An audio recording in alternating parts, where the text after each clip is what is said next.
Monster Hunter Now just released its first patch notes, and along with it came some weapon buffs and nerfs.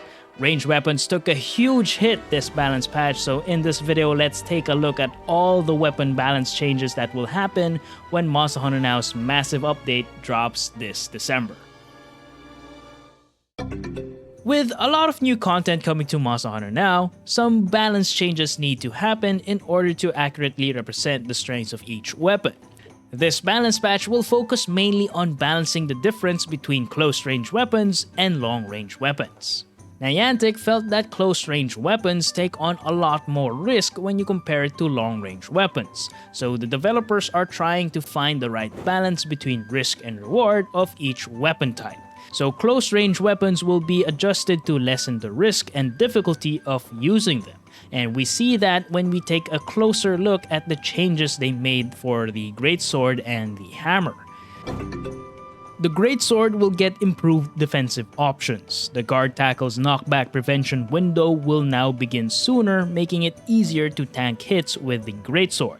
The transition from a Charge Slash to the next level of Charge Slash will be quicker, and recovery frames for the Charge Slash will be reduced, meaning you will be able to perform a dodge roll faster after a Charge Slash. The Greatsword will also get a new follow-up. After a quick attack from a guard tackle, you can now transition to a charge. The Hammer will also get a bunch of quality of life changes to lessen the risk of using this weapon. When using Lock On while charging the Hammer, we will now move towards the targeted area. This change is huge for the Hammer since this weapon requires precise positioning. Now, I stopped using Lock On for the Hammer because whenever I charge towards the monster, I always end up at its side or at its legs, even though I have it targeted on the head. So I'm glad we're getting this change. The Hammer also gets reduced recovery frames for all of its attacks, meaning we can dodge roll much faster after attacking. The Greatsword and the Hammer are our biggest winners for this patch. They got all buffs and no nerfs. Ranged weapons, on the other hand, got the shorter end of the stick. To account for the bow's less riskier playstyle, critical distance will be a lot stricter, and there will be a greater damage reduction to its attacks when there is distance between you and the monster. Damage will also be reduced when hitting the monster's non-weak spots. This will nerf pierce and spread shot bows the most, as not all of their hits will land on the monster's weak spots. Now this will affect the bow's overall damage output. But on the bright side, Rapid Shot gets a buff where its speed will be slightly increased for better accuracy. Bow users will also be rewarded when they play closer to the monster, as performing perfect dodges will now increase your charge level by 2. The light bowgun gets the same nerfs. Damage reduction will be greater when you're far from the monster, and they will take less damage when shot at their non-weak spots. But to balance things out, light bowgun users will be rewarded when performing a perfect dodge. After performing a perfect dodge, your ammo will be maxed out and you will get an additional bullet in your clip as a bonus. Currently in Monster Hunter Now, the only weapon that can guard attacks is the Sword and Shield, but that will soon change when the Lance gets added to the game.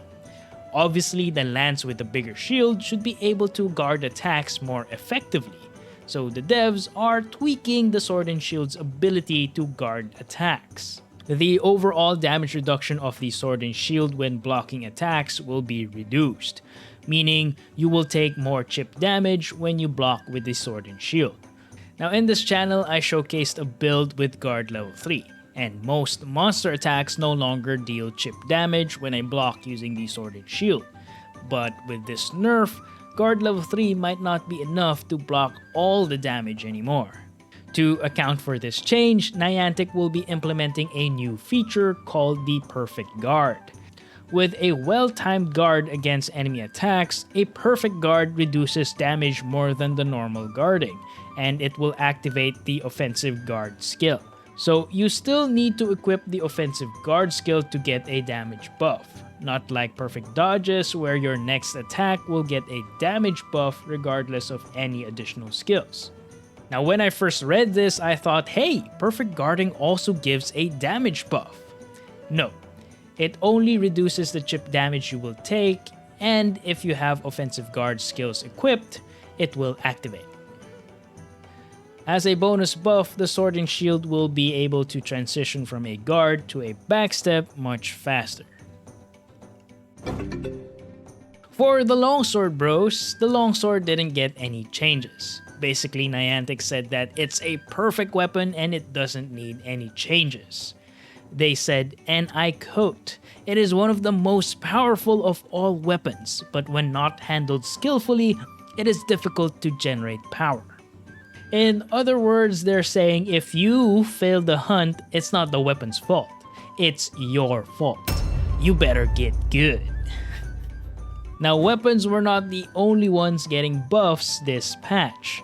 The monsters also got a slight buff, and the strong roars of each monster will now be effective over a wider range. The devs will also change the formula for calculating the rate of increase in damage for skills that increase attack power by a multiplier. This change will affect all skills that increase attack power by a percentage. So that's skills like Heroics, Special Boost, Resentment, and the others.